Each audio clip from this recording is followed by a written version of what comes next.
আজকের গুরুত্বপূর্ণ আঞ্চলিক সংবাদে সবাইকে জানাই স্বাগতম। আজ 5 অক্টোবর শনিবার। আজকের সকালের বিশেষ বিশেষ খবর হলো পুজোর আগেই উপনির্বাচনের নির্ঘণ্ট, ধলাইয়ে বুটের ডাকে কাটি বিজেপির, 27 টিভিতে প্রভারী নিয়োগ, 3 মণ্ডলের দায়িত্বে কৃপনাথ, মিশন, কৌশিক। হর্ষ উল্লাসের সমজেলার সূচনা, জনগণের আরো কাছে প্রশাসন, জমি সংক্রান্ত বিষয় প্রশাসনিক অনুমতি, বিধায়ক পুঁজি, আনটাইড ফান্ডের লেনদেন, আবগারি রেশন কার্ডের কাজ হবে সমজেলায়, বললেন মুখ্যমন্ত্রী হিমন্ত। হাইলাকান্দিতে ই রিক্সার দৌরাত্ম, নির্বিকার প্রশাসন, 4.5 বছরেও ডিসির নির্দেশ হল না কার্যকর। এবং সর্বশেষ খবরটি হলো আজ লক্ষ্মীপুর সমজেলা কার্যালয়ের উদ্বোধনে মন্ত্রী জয়ন্ত। এবারে শুনুন বিস্তারিত খবর।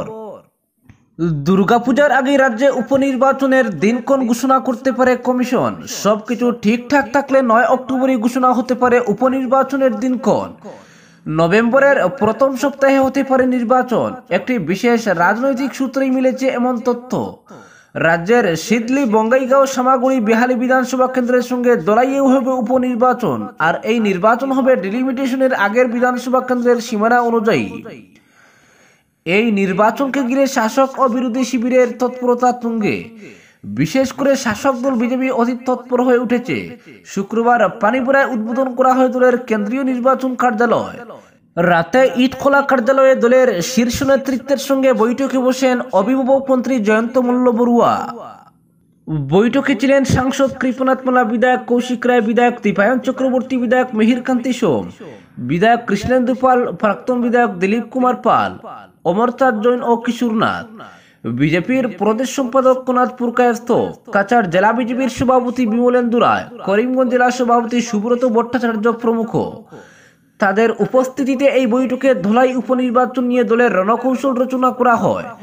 নির্বাচনে প্রতিটি বুথকেই টার্গেট করছে বিজেপি।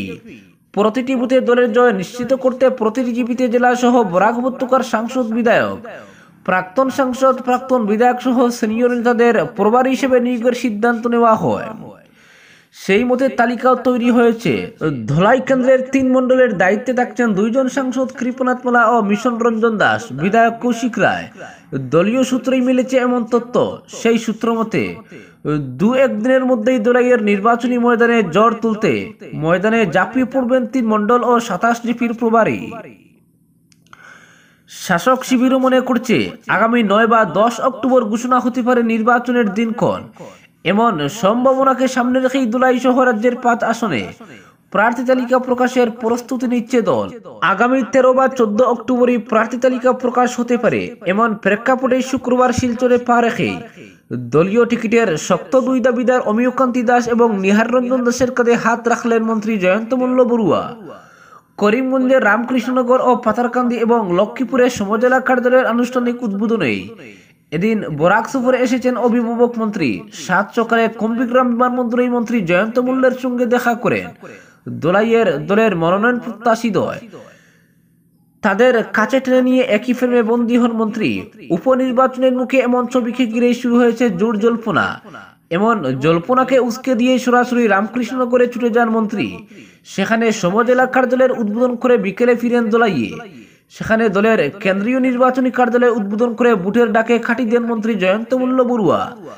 এই সভায় তিনি স্পষ্ট ভাষা জানিয়ে দেন, দল যাকেই প্রার্থী করুক না কেন তাকে রেকর্ড বুটে জেতানোই মূল লক্ষ্য। মন্ত্রী জয়ন্ত মল্ল বড়ুয়া বলেন, দলাই বিধানসভা কেন্দ্র বিজেপির শক্তগড়। যখন কেন্দ্র ও রাজ্যে ক্ষমতায় ভরপুর ছিল কংগ্রেস, সে সময় বর্তমান সাংসদ পরিমল শুক্লবৈদ্যের হাত ধরেই দলাইয়ে বিজেপির উত্থান হয়েছে। 1991 সালে প্রথমবার এই আসনে বিধায়ক হন পরিমল শুক্লবৈদ্য। এরপর পর্যায়ক্রমে 5 বার এই কেন্দ্রে বিধায়ক হয়েছেন তিনি। এর পেছনে অবশ্যই রয়েছে দলের স্থানীয় নেতা কর্মীদের অক্লান্ত পরিশ্রম। নির্বাচনী ময়দানে জয় হাসিলের যথেষ্ট অভিজ্ঞতা রয়েছে তাদের। সাংসদ পরিমল শুক্লবৈদ্যের মার্গদর্শনে উপনির্বাচনে দলের জয় নিশ্চিত হবে বলে মন্ত্রী দৃঢ় প্রত্যয় ব্যক্ত করেন। প্রসঙ্গত তিনি উল্লেখ করেন, 7 অক্টোবরের পর যে কোনো মুহূর্তেই নির্বাচনের দিনক্ষণ ঘোষণা করতে পারে কমিশন। সেই হিসেবেই প্রস্তুতি নিতে হবে দলের নেতা কর্মীদের। এর আগে সভায় বক্তব্য প্রসঙ্গে সাংসদ পরিমল শুক্লবৈদ্য স্পষ্ট করে দেন যে ব্যক্তি নির্ভর রাজনৈতিক দল নয় বিজেপি, তাই দলের প্রার্থী চয়নে কেউ শেষ কথা বলতে পারেন না। সবার মতামত নিয়ে বরাবর যেভাবে দলের প্রার্থী চূড়ান্ত করা হয় একইভাবে হবে দলাইয়েও। তিনি বলেন, দল যাকেই টিকিট দেবে তাকে বেশি ভোটে জয়ী করতে এখনই ময়দানে ঝাঁপিয়ে পড়তে হবে দলের নেতা কর্মীদের। এই সভায় ছিলেন বিধায়ক কৌশিক রায়, মিহিরকান্তি সোম, কাছাড় জেলা বিজেপির সভাপতি বিমলেন্দু রায়, প্রদেশ সম্পাদক কোনাথপুর কায়স্থ, জাতীয় পরিষদ সদস্য রূপম সাহা, টিকিট প্রত্যাশী অমিয়কান্তি দাস ও নিহার রঞ্জন দাস সহ জেলা ও মন্ডল স্তরের কর্মকর্তারা। অপরদিকে হাইলাকান্দিতে ই রিক্সার দৌরাত্ম্য, নির্বিকার প্রশাসন, 4.5 বছরেও ডিসির নির্দেশ কার্যকর হলো না। হাইলাকান্দি জেলা জুড়ে যাত্রীবাহী ই রিক্সা, টুকটুকিতে কাঠ, সিমেন্ট, রড সহ বিভিন্ন ধরনের ভারী সামগ্রী বহন করা হলেও সন্দেহজনকভাবে প্রশাসনের পক্ষ থেকে কোনো ধরনের পদক্ষেপ গ্রহণ করা হচ্ছে না বলে অভিযোগ উঠেছে। লালার পূর্বতন সার্কেল অফিসার জিন্টু বোরা যাত্রীবাহী ই রিক্সায় কাঠ, সিমেন্ট, রড সহ বিভিন্ন ধরনের মালামাল সামগ্রী বহন প্রতিরোধে পুলিশ, পৌরসভা ও মার্চেন্টস অ্যাসোসিয়েশনের কড়া পদক্ষেপ চেয়ে দীর্ঘ প্রায় 2.5 বছর আগে চিঠি দিলেও তা কার্যকর করেনি পুলিশ। কোনো ব্যবসা প্রতিষ্ঠান, দোকান থেকে যাতে মালামাল সামগ্রী ই রিক্সায় লোড কিংবা আনলোড করা না হয় সেদিকে সতর্ক দৃষ্টি রাখতে তিনি ব্যবসায়ীদের প্রতিও আহ্বান জানিয়েছিলেন। কোনো যাত্রীবাহী ই রিক্সায় মালামাল পাওয়া গেলে জরিমানা সহ কড়া পদক্ষেপ গ্রহণ করা হবে বলেও তিনি সতর্ক করে দিয়েছিলেন। কুইন্টাল, 1.5 কুইন্টাল ওজনের ই রিক্সা কেবলমাত্র যাত্রী পরিবহনের জন্য ব্যবহৃত হয়, কিন্তু একাংশ চালক ই রিক্সা দিয়ে কাঠ, সিমেন্ট, রড, সবজি ইত্যাদি পরিবহন করে থাকেন, যার ফলে প্রায়ই দুর্ঘটনা ঘটছে। দুর্ঘটনার পর প্রায়ই আইন শৃঙ্খলাজনিত সমস্যাও দেখা দেয়। ই রিক্সা কেবলমাত্র মানুষ পরিবহনের জন্য অনুমতি দেওয়া হয়েছে, কোনো ধরনের সামগ্রী, মালপত্র বহনের জন্য সরকারি অনুমতি দেয়নি। হালকা মানের ই রিক্সায় কাঠ, সিমেন্ট, রড, মালপত্র বহন করলে যে কোনো মুহূর্তে দুর্ঘটনার শঙ্কা রয়েছে, তাই ই রিক্সায় কোনো অবস্থায় মালপত্র বহন করা চলবে না বলে তিনি স্পষ্ট ঘোষণা করেছিলেন।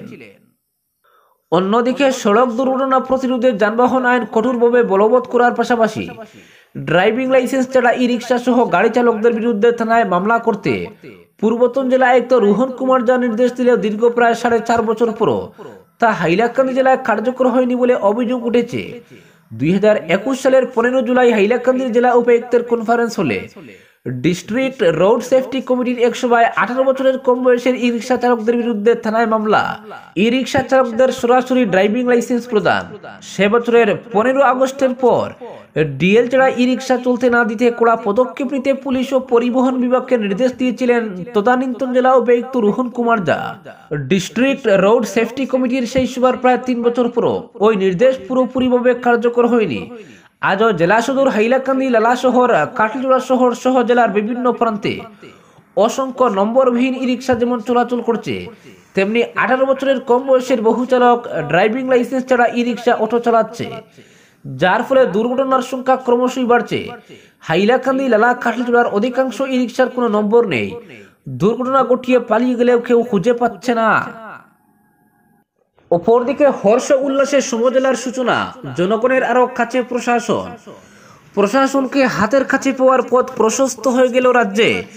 মহকুমা ব্যবস্থার বিলুপ্তি ঘটিয়ে শুক্রবার থেকে সূচনা হলো নতুন প্রশাসনিক কাঠামোর। এখন থেকে বিধানসভা কেন্দ্রগুলি সমজেলার মর্যাদা পাবে। একই দিনে রাজ্যে কর্মক্ষম হয়েছে 39টি সমজেলা। ফলে ছোটখাটো কাজের জন্য এখন থেকে আর সাধারণ মানুষকে যেতে হবে না জেলা সদরে। জেলা শাসকের কার্যালয়ে গিয়ে ধর্ণা দিতে হবে না, বিধানসভা কেন্দ্রে বসেই হবে জেলা শাসকের কার্যালয়ের কাজ।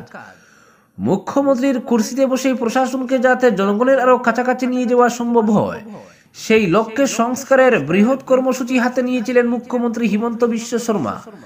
এর মধ্যে অন্যতম ছিল সমজেলা গঠন। এর জন্য মহকুমা ব্যবস্থার বিলুপ্তি ঘটানো হয় সরকারি বিজ্ঞপ্তি জারি করে। আগে বড় জেলাগুলিতে মহকুমার ব্যবস্থা ছিল, সেখানে জেলা প্রশাসনের কিছু কিছু কাজ হতো, কিন্তু সব জেলায় মহকুমা ছিল না। ফলে যে কোনো প্রশাসনিক কাজের জন্য জেলা সদরে যেতে হতো সাধারণ মানুষকে। কিন্তু জেলা সদরগুলি বাদ দিয়ে প্রতিটি বিধানসভা কেন্দ্রে সমজেলা গঠনের সিদ্ধান্ত নেন মুখ্যমন্ত্রী। সেই সমজেলাগুলি জেলার প্রায় সমানই হবে। মহকুমা ব্যবস্থা থেকে আরো শক্তিশালী হবে সমজেলা। প্রতিটি সহজেলার দায়িত্বে রাখবেন একজন অতিরিক্ত জেলা আয়ুক্ত পর্যায়ের সমজেলা আয়ুক্ত। তাছাড়া জনগণের সঙ্গে সম্পর্কিত প্রায় প্রতিটি সরকারি বিভাগের কার্যালয় স্থাপন করা হবে সমজেলায়। প্রশাসনের বিকেন্দ্রীকরণে গঠিত সমজেলায় কি কি কাজ হবে?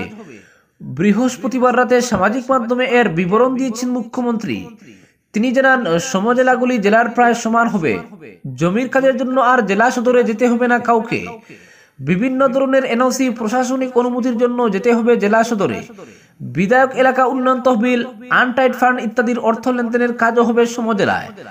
আবগারি বিভাগের কাজ, রেশন কার্ড প্রস্তুতের জন্য যেতে হবে জেলা শাসকের কার্যালয়ে। সমজেলায় কার্যালয়ে সব হয়ে যাবে। শুক্রবার মন্ত্রীরা বিভিন্ন জেলায় গিয়ে সমজেলা আয়ুক্তের কার্যালয় উদ্বোধন করে সমজেলার কাজকর্মের সূচনা করেছেন। সদিয়া থেকে ধুবড়ী অবধি সর্বত্রই আনন্দমুখর পরিবেশে উদ্বোধন করা হয়েছে সমজেলা কার্যালয়ের। নৃত্যগীতে উদ্বোধন হয়েছে সমজেলার। বিশ্বনাথ জেলার বিহালী ও নদুয়ার সমজেলার কার্যালয়ে উদ্বোধন করেন জল সম্পদ মন্ত্রী পীযূষ হাজারিকা। বিহালীর বড়গাঁওয়ে জনগণের আনন্দ উল্লাসকে পাশে তিনি মন্ত্রী বলেন, এখন থেকে আর বিশ্বনাথে যেতে হবে না কাউকে। জেলা শাসকের কার্যালয়ে যে যে কাজ হয় এখানেই হয়ে যাবে সব। কলিয়াবরে পরিবহন মন্ত্রী কেশব মহন্ত, বুকাহাতে অতুল বোরা সমজেলার কার্যালয়ের উদ্বোধন করেছেন। কৃষিমন্ত্রী বোরার দাবি, প্রশাসনকে এখন থেকে আরো কাছে পাবেন জনগণ, ফলে মানুষ আনন্দিত হয়েছেন। মুখ্যমন্ত্রীকে এজন্য ধন্যবাদ জানাই আমি। কেশব মহন্ত বলেন, যেসব কাজের কর্তৃত্ব রয়েছে একমাত্র জেলা শাসকের, সেই কাজগুলি বাদ দিয়ে সব কাজ হবে সমজেলায়, ফলে জনগণের সমস্যা অনেক লাঘব হবে। করিমগঞ্জে জেলার রামকৃষ্ণনগর ও পাতারকান্দিতে দুটো সমজেলার কার্যালয়ের উদ্বোধন করেন জনস্বাস্থ্য কারিগরি মন্ত্রী জয়ন্ত মল্ল বড়ুয়া। তিনি বলেন, জনগণের জন্য এই প্রশাসনিক সেবা উপহার দিতে পেরে আনন্দ হচ্ছে আমার। হিমন্ত বিশ্ব সরকারের এটা এক বৃহৎ প্রশাসনিক সংস্কার। কামরূপ জেলার রঙ্গিয়া সমজেলার উদ্বোধন করেন বনমন্ত্রী চন্দ্রমোহন পাটোয়ারি।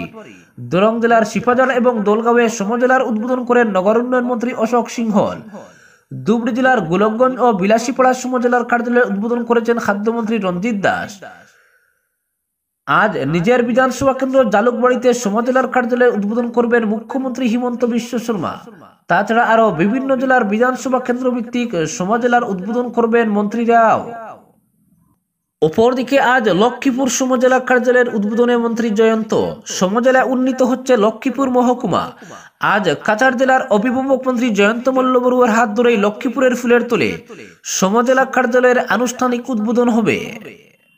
আজ সকাল 10টায় ফুলের তোলে লক্ষ্মীপুর সমজেলা কার্যালয়ের উদ্বোধনে মন্ত্রী জয়ন্ত মল্ল বড়ুয়ার সঙ্গে উপস্থিত থাকবেন শিলচরের সাংসদ পরিমল শুক্লবৈদ্য, লক্ষ্মীপুরের বিধায়ক কৌশিক রায়, জেলা কমিশনার মৃদুল যাদব প্রমুখ। ফুলের তল উন্নয়ন খণ্ড কার্যালয় সংলগ্ন সদ্ভাবনা ভবনই হবে অস্থায়ী সমজেলা কার্যালয়। আজ থেকে লক্ষ্মীপুর মহকুমা শাসকের কার্যালয়ের নতুন নাম ও ঠিকানা ফুলের তল সদ্ভাবনা ভবন। লক্ষ্মীপুরে স্থায়ী ভবন নির্মাণ না হওয়া পর্যন্ত এখানে চলবে সমজেলার কাজকর্ম। উল্লেখ্য, স্থায়ী ভবন নির্মাণের জন্য 19,80,00,000 টাকা বরাদ্দ করে গত 26 সেপ্টেম্বর ভূমি পূজার মাধ্যমে কাজের সূচনা করেন বিধায়ক কৌশিক রায়। আজকের বিশেষ সংবাদ এখানেই সমাপ্ত।